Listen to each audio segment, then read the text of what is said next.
Hello and welcome to Fatboss Bitesize. Today we're going to be taking a bite out of the Eye of Azshara 5-man dungeon on Mythic. This video is going to assume that you know the rules of 5-man dungeons, such as don't stand in the goo, dispel debuffs and things like that. So let's kick straight into it and cover the key trash abilities as well as the bosses you'll find in Eye of Azshara on Mythic difficulty and below. Right off the bat, you're able to skip a huge chunk of trash by hugging the left wall, going up a hill and then jumping down. You'll then encounter your first set of trash. In this trash, make sure that when you're fighting the Hatecore Crushers, interrupt their Thundering Stomp to avoid the group-wide stun. Also interrupt the Hatecore Oracle's Rejuvenating Waters to stop the heals from going through. The first boss is Warlord Paresh. Healers, make sure that you spot heal the player that has the throw spear dot on them because it hurts like a truck. Everyone, make sure you interrupt all of the abilities from the ads that come in from the reinforcements. All of their abilities are just really irritating. You want to kill off one of them, but make sure you always have one alive for the Impaling Spear. When the boss targets a player with Impaling Spear, have them hide behind the ad so that the ad will be hit by the spear and not the player. If no ads are available, then the healer must be ready to spot heal that target over the dot's duration. Also, make sure that nobody is in front of the boss during the crashing wave charge, and that you don't stand in the sand that is left behind by the charge. After killing off the first boss, you want to head west into the forest. Within the forest, you need to kill 2 Hatecore Arcanist mobs in order to attack the next boss. Whilst you're in the forest, try your best not to pull any neutral enemies. The snails have a frontal blast which applies a nasty damage taken increase debuff, and the turtles are just generally a pain in the arse, so try and stun the snails and the turtles and burst them down as soon as you can.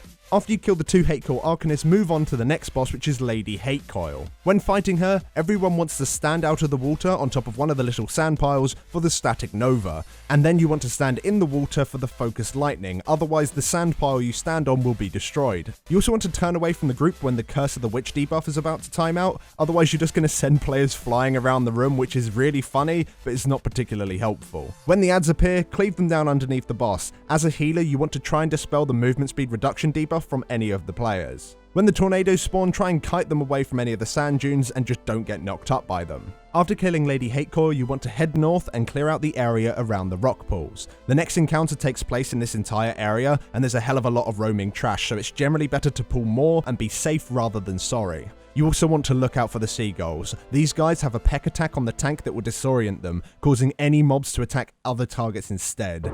The seagulls are flat out the most dangerous thing in the entire instance, so kill them off quickly. Once you cleared enough trash, you'll fight the next boss, Serpent.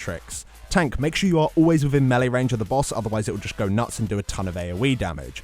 Everyone, move out of the poison spit, and if you get the toxic wound debuff, place the gooey pools away from the group to not screw over other people's movement. When the boss reaches 66 and 33% HP, it will submerge and re-emerge somewhere else in the rock pool area. Tank, you gotta make sure you run over to the main boss as soon as possible, whilst the DPS switch to the 2 new Hydra head spawns. Both the red and the purple Hydras need to be interrupted and nuked down as soon as possible. Once you've killed off Megara, head east and into the cave. If you hug very tightly against the right wall, you can avoid aggroing the big sea giant. Inside the cave, there are some more snails, just don't pull them, and murlocs that do a surprising amount of damage to your tank. Once you head out of the cave, you can actually skip a ton more trash by moving around them as shown in the video here.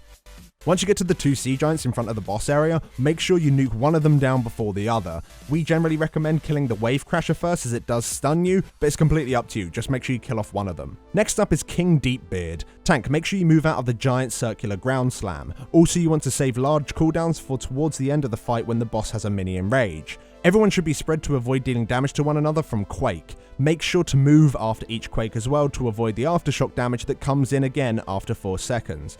Everyone should also avoid the patches of goo that's zooming around the encounter area. If you do get the gaseous bubble debuff, you need to take a certain amount of damage to remove it. You want to stand in quakes and the blue goo until the debuff is gone. If you do not remove the debuff, you will explode, dealing a ton of damage to the group and someone's probably gonna die. After you kill Deepbeard, head down the path at the side of his arena and to the middle of the map. Once you're there, kill off the 4 casters that are channeling into the boss. This trash mainly involves interrupts and dispels, and it isn't very complicated. Once you killed off all 4, you can fight the last boss, which is Rafa Bashara. Tank, make sure you're always in melee range of the boss, and make sure you avoid the giant circle cast on you, called Massive Deluge. Healer, make sure you dispel the arcane bomb from players so they can safely move away from it, and everyone, make sure you stack on top of the player with the Crushing Depths debuff, which is a large circle around them, in order to spread the damage from the effect. Otherwise, just make sure you're always in range of your healer. Don't Don't stand in any of the waves, tornadoes, or lightning strikes. And if an area gets too busy with all of these weather effects, move around the boss as a group, because if you do split up, you'll probably outrange your healer.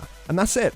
Enjoy your loot. Thank you so much for watching. If this video did help you out, support us by throwing a like on the video, or support us further by heading over to our Patreon. Thanks for watching, and see you next time.